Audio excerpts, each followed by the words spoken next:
லால்குடி மக்களுக்கு வந்து வெற்றி பெற வச்சது வந்து நான் வந்து அவங்களுக்கு வந்து என்னால் முடிஞ்சதை நான் அவங்களுக்கு செய்கிறேன்னு சொல்லியிருக்கிறேன். அதேபோல் அனைவருக்குமே நான் நன்றிகளையும் வாழ்த்துக்களையும் தெரிவித்துக் கொள்கிறேன். ஃபஸ்ட்டு நான் வந்து லால்குடி மக்கள் வந்து அடிப்படை வசதி கேட்டிருக்கிறாங்க, பாத்ரூம் வசதி, அப்புறம் தண்ணி குடிநீர் கேட்டிருக்கிறாங்க, குடிநீர் பைப்பு, நெல் குடோனு, நெல் வந்து தானிய குடோன் கேட்டிருக்கிறாங்க. அப்புறம் மாணவ செல்வங்கள்லாம் வந்து கிரவுண்டு கேட்டிருக்கிறாங்க விளையாடுறதுக்கு. அது மாதிரி நம்ம இளைஞர்களுக்கு வேலை வாய்ப்பு கேட்டிருக்கிறாங்க. அண்ணன் எடப்பாடி அவர்கள் வாக்குறுதி நிறைய கொடுத்துருக்குறாங்க. அந்த வாக்குறுதியை நிறைவேற்றுவார்கள் முதலமைச்சர் வந்ததுக்கப்புறம். அதேபோல் நாங்களும் அந்த லால்குடி மக்களுக்கு நம்பர் 1 தொகுதியாக நாங்கள் செய்து கொடுப்போம் என்று நான் கூறிக்கொள்கிறேன். டீமோரோஸ் மார்ட்டின் அது என்னை வெற்றி பெற செய்ததற்காக அவர்களுக்கு அனைத்து பொதுமக்கள் உறவினர்கள் என்னுடைய லால்குடி சொந்தங்கள் தான் சொல்லலாம். அந்த மாதிரி நல்ல வேலை செஞ்சாங்க. ஒன்றிய செயலாளர் சூப்பர் நடேசனாக இருக்கட்டும், அதே போல் சிவகுமார் அண்ணன், பொன்னிசேகர், அதே மாதிரி நம்ம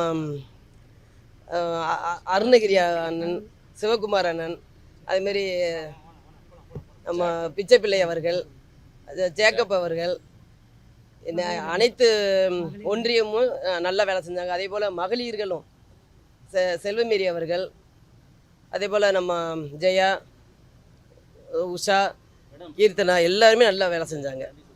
உங்கள் குடும்பத்திலிருந்து 3 பேர் சட்டமன்ற உறுப்பினராக இப்போ வந்திருக்கிறீங்க. குறிப்பாக தமிழகத்தில் நீங்கள் உட்பட 2 பேரும், புதுச்சேரியில் ஒருத்தவரும்.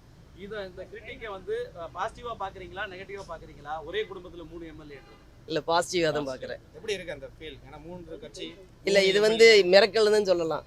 நாங்களே நினச்சி பார்க்க முடியாத அளவுக்கு தான் வந்திருக்கிறோம் 3 பேருமே. இது வந்து எங்களுக்கு வந்து நாங்கள் இறைவன் கொடுத்த கிஃப்ட்டு தான் இது.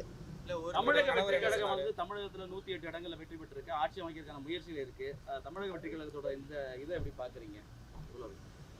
அது சொல்ல முடியாது. ஆனால் எங்கள் தலைவர் என்ன சொல்கிறாங்களோ அதை தான் கேட்க முடியும். எடப்பாடி அண்ணன் கடைசி வரைக்கும் அதில் பேச்சுவார்த்தை நடந்துட்டு இருக்குது. அது நல்லபடியாக நான் நடக்கும்னு நினைக்கிறேன். எது பேச்சுவார்த்தை